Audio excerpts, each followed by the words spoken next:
watu very greedy with money. Pesa hakuna pahali utaenda nazo.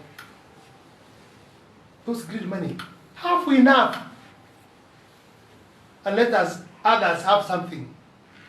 What I can finish with is saying, there is enough money for all of us, but there is not enough money for individual.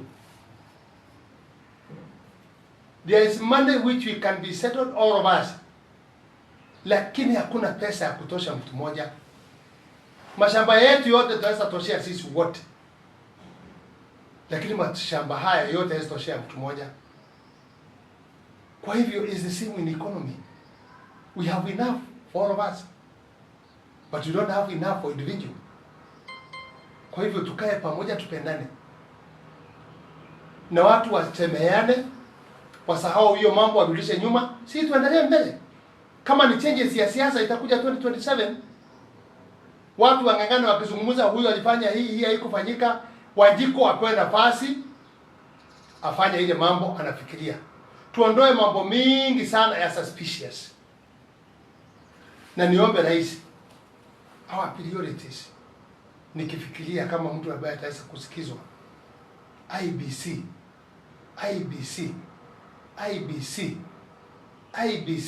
is very important for this country.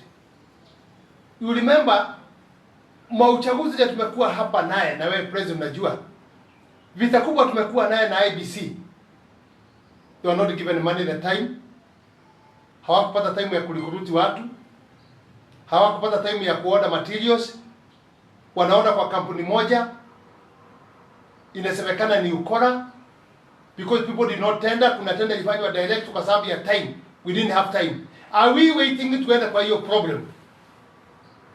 And when we enter that problem, people will not accept that uchaguzi was free and fair. Why can't we kabisa hii mambo ikuwe ndio ya muhimu ya kuweka nchi pamoja? Sasa hii watu wa complain na IBC, mambo inafanywa, hakuna IBC, sijui nini. Hiyo raia wanasema, why can't we do it? Unajua already now border review haijafanyika. Kuna areas is not fair the way they are sharing the cake. And I always give the mfano kama Githurai. Kanzo anashaguliwa na 56,000. Vika, I don't know, almost 80. That is county. That is MCA. Ukikuja kama Naivasha, uone registered voters, there are almost 240 registered voters. What about the population? It's quite big. Uende sehemu zingine unakuta watu ni wachache sana. Wengine wanachaguliwa na 6,000 kura. So the population is small. So wakati tunasema by the calculation ya katiba ambaye tuko naye, kila mtu akichukua computer ama calculator, niseme uhesabu katiba imesemaje kwa border review. Chris wakati tulikuwa na shida hapa alikuja. They all passed. Lazima tufanye uchaguzi kama IBC imekaa zaidi ya miaka 2 kwenda juu. Are those not contentious things ile tunaona inahitajika kufanyika sana? Sasa watu ambao population, kuna sehemu county sitaki kuitaja, county mzima ina 80,000 registered voters. 80,000 registered voters of the county. Ile inatarajiwa kuchagua MCA, kuchagua mjumbe, women rep na nini na governor. Wakati wao wengine wako na 1.2, 1.3. Kama tuna allocate kuandika polisi per constituency, inakuwa 20 people ama 27. Hiyo county iko na population ndogo, baka MCA, baka mjumbe anachaguliwa na kura 6,000. Ikiwa atakuwa 20 polisi, 20 AP, 20 nini, then the whole county, then itakuwa it is the police, watakuwa polisi wote. Wakiwa polisi wote, will it be fair? Hata wakifanya kazi kwa nini? Kwa serikali yote. Because hiyo yote itakuwa polisi, jeshi, AP, national service, hiyo watu wote wakiajiriwa na that percent. Na civil servant for that percent. Then constituencies zingine zina ride on the other ones. Kwa hivyo those are contentious things which inatakikana iweze kuwekwa na njia mzuri kugawa na population na registered voters. That's where we can see we are looking for the future of the country. And if we are not looking at those things, hakuna siku shida itakwisha ya matatizo ya kugawa keki. It will be there throughout. Avoiding this, let's do the right things at the right time. Na itatusaidia na itatuweka kwa njia mzuri. That is my prayer to the president. That's my prayer to other people. That's my prayer to the all politicians ambao wako. Na tuache kujigamba na kutukana wengine. Hapana. Au urge tuache matusi kwa viongozi yetu. Jua vile unajua, your time will come to make a decision.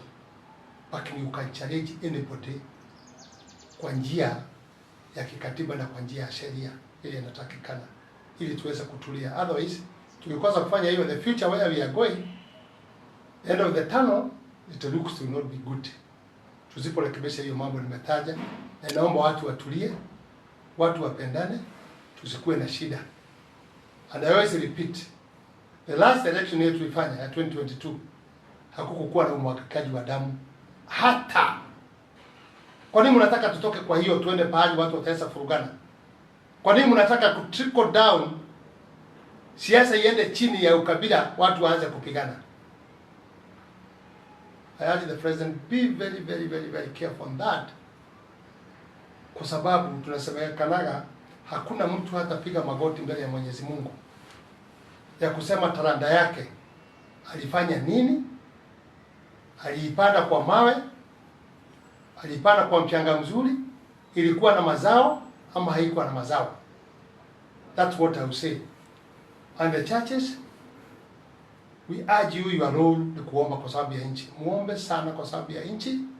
Mtuombee nchi, because majority of you mnakuwa Mungu anawasikiza. Na hata sisi raia Mungu anatusikiza. Tushikane sisi wote tukue pamoja. Kuna kitu naona ya mwisho nikisema wanaweka kama plural ya makanisa, wanasema hawataki wanasiasa kwa kanisa.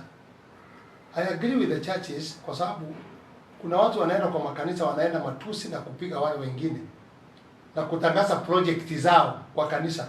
Kwa kanisa ukienda si pahali ya kwenda kutukana wengine, si pahali ya kwenda kusema miradi. Umejenga hii, umejenga hii, umejenga hii. Uitane mkutano. Useme hiyo. Hiyo mambo, it is not in the line of the church. Second, kanisa naye. Don't forget that there are politicians who are Christian. Msikuwe ruga mtu akiingia kwa kanisa mnaanza kupeana condition. Na usizungumuze hii na usizungumuze hii. There are clever politicians who knows what to talk wakati ya burial, ya mazishi, na wakati akiingia kanisa, wakati ya harusi. They know these things. So it's not a mass kila siku kwa sababu inaonekana you can make right now a big percent of the leaders who are Christians and they are elected, they have started running away from the church because they don't want kwenda kuonekana kama hao ni watu wa kuomba. They are beggars, wanaenda kuomba kula kwa kanisa. The time of siasa bado. But let's be careful on the respect. Ile kazi tunafanya tukue tukiheshimiana. Msikuje tena mkafukuza wanasiasa wote. Lakini mtu akikuja kuongea mambo, it can be stopped in the front of the church. Don't talk about those things you are bringing out here. Lakini nyinyi mnafungulia wengine mnafunga, wengine iko nini? There's a problem. Na wananchi naye ningewaomba. The MPs wana mlichagua nyinyi wenyewe mkiwajua. Mimi ningeomba wakija nyumbani msiwafukuse. Wakija nyumbani msiwasalimie. Wacha wajikanyaga na matope yao, mtakutana na hao 2027. Lakini hiyo kufukuza, kuchoma manyumba nini, na ningeomba tafadhali, kwa sababu ni sisi tu tulichagua, utaweza kwanza kuwasikiza, which is okay, is your democracy, lakini isikue changamoto ambayo itaweza kuja kufanya kuwe na fujo ya vita na kuchomania manyumba na nini. Tafadhalini nawaomba, tuliwachagua, let's give them time, lakini mtakutana na hawa 2027. Mungu abariki nchi yetu ya Kenya, tuwe na amani na tuhubiri amani na tuheshimu wale wamechaguliwa, wacha watuendeshe. We did it by ourselves, so respect mpaka mwisho. Mungu awabariki na Mungu awe nanyi.